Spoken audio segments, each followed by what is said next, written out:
Bonjour Dimitri Caudrelier, tu es intervenu là en introduction de cette journée sur la course au large et l'environnement. C'est un sacré sujet auquel on s'attaque.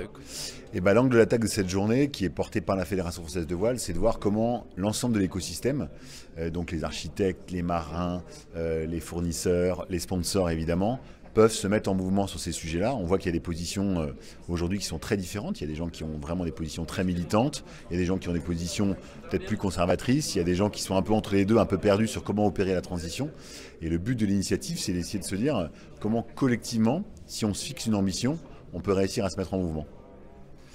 Ce qui est hyper important, c'est d'abord de partir de l'ADN de la course au large. Ça reste une discipline qui promeut l'aventure, le dépassement de soi. Il y a forcément une dimension humaine très forte. Il y a aussi une dimension de dépassement aussi technologique. C'est quand même des bateaux assez incroyables, etc. Et je pense que ça doit rester.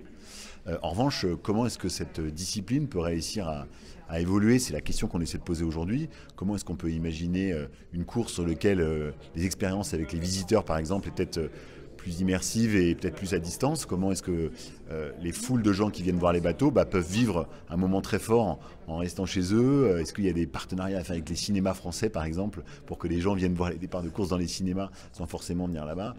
Comment est-ce qu'on imagine aussi le transport des gens pour aller à l'arrivée? Est-ce qu'il faut vraiment qu'ils arrivent là-bas ou qu'il y a un moment de partage fort avec nos amis outre-Atlantique et qu'il y a une autre étape, comme c'est le cas aujourd'hui avec le retour à la base là, qui arrive demain, une autre étape qui pourrait juger de l'arrivée de l'autre côté? Donc il y a forcément des questions à se poser.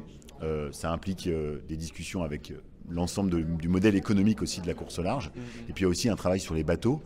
Comment est-ce qu'on peut imaginer des bateaux qui sont certes des bateaux performants, mais sur lesquels on peut mettre, peut-être des quotas sur la construction, le quota de CO2, on peut réfléchir à la maintenance, on peut réfléchir à aussi toute l'infrastructure autour de la course au large. Et c'est vraiment toutes les questions qu'on essaie de poser aujourd'hui.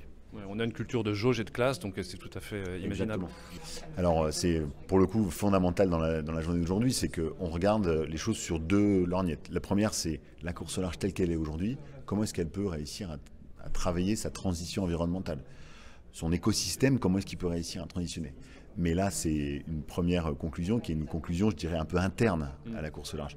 En France, la course au large, on voit, elle permet de faire des transferts sur le transport décarboné, elle fait forcément des transferts sur la plaisance.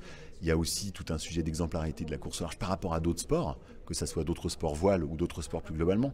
Donc évidemment, il faut regarder cette transition-là comme la transition interne du système, mais comment est-ce que globalement la course au large peut servir la transition environnementale? Et on l'a vu ce matin, c'est aussi des marins qui font rêver les gens, c'est des histoires qui font rêver les gens.